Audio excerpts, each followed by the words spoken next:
If you take a look across the bar, there are domains. Each grade intersects with all of them. Absolutely.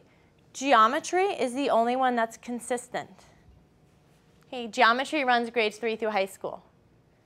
However, elementary is foundational to middle school, is foundational to high school. So a student is not going to be able to know the number system until they know something about numbers, operations, and base 10. So they are foundational to one another. This is my SUPE English Language Arts. So if you take a look, reading literature. It runs across all grades because we know that our children in all grades will have the privilege of hearing stories, of some sort of stories. Like reading is the world's greatest thing.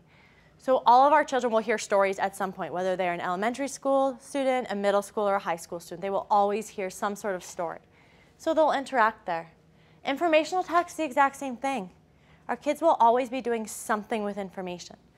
Whether it's for my kids, we always had picture schedules, and our picture schedules let us know where we were going, whether we were going to eat lunch, whether we were going to a certain activity, when we go home. Okay? That's an informational text. All the way up to people using bus schedules or things like that. So there's an entire spectrum of informational text, but children will always be interacting with it. This is one of the most important things, and this really lets me demonstrate that. So if you remember, these are alternate to the general standards. We really clearly mirror that. So in Washington, as you remember from so long ago, like 3 weeks ago, our reading standards were banded. We had the exact same reading standards, all the way from early elementary through high school. Right? Our reading foundational skills went from kindergarten through 8th grade. Right? Common Core standards clearly define reading at each grade level. They also stopped teaching foundational skills at 5th grade. Now, because those are the standards that we're developing off of, we have to stop at 5th grade too.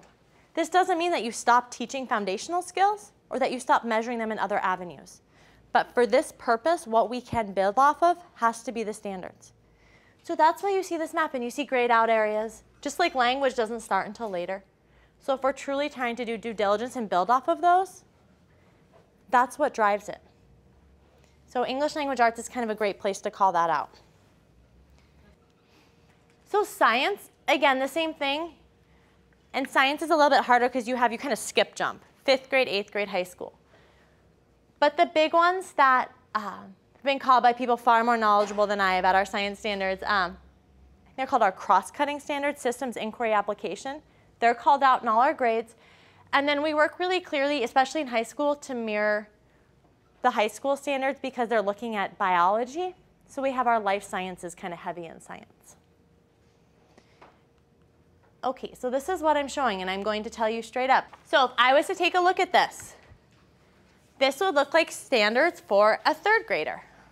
So my guess is you're doing a whole lot of all this already. But it gives you a nice framework that's called out.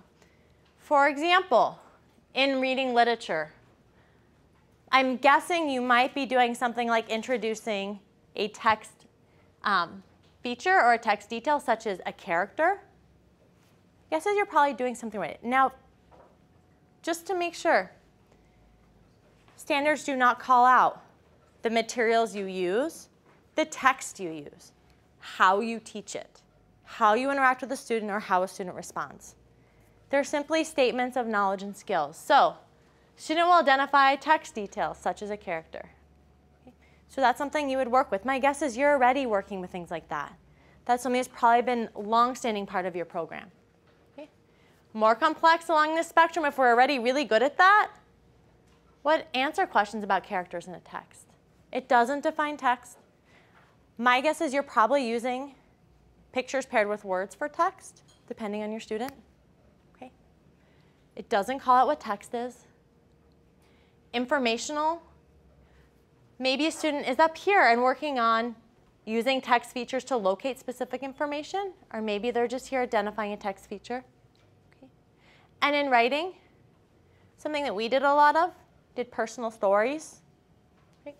So a student will identify an event or personal experience, either real or imagined. So identifying something that is personal to them. And then foundational skills. So one thing to talk to you about foundational skills, for some of our students who are not doing sound symbol association, but we work with word picture association, it's there. I'm going to show you this last piece, and then I'm going to take you to the website, show you where to find these and what they look like. This, to me, is, I think, the most exciting thing about this work and these documents. If you take a look, this is 3rd, 4th, and 5th grade, the exact same standard. Okay, so it's operations and algebraic thinking from the same domain. Sorry, so you take a look here, and I go, I can have an idea of what's happening in 3rd grade, and then in 4th grade, and then in 5th grade. I can see the road ahead. I can use this if I want to write IEP goals to have some framework for where I'm going to be teaching. We haven't had this before. So it's exciting. You have a whole articulated learning progression.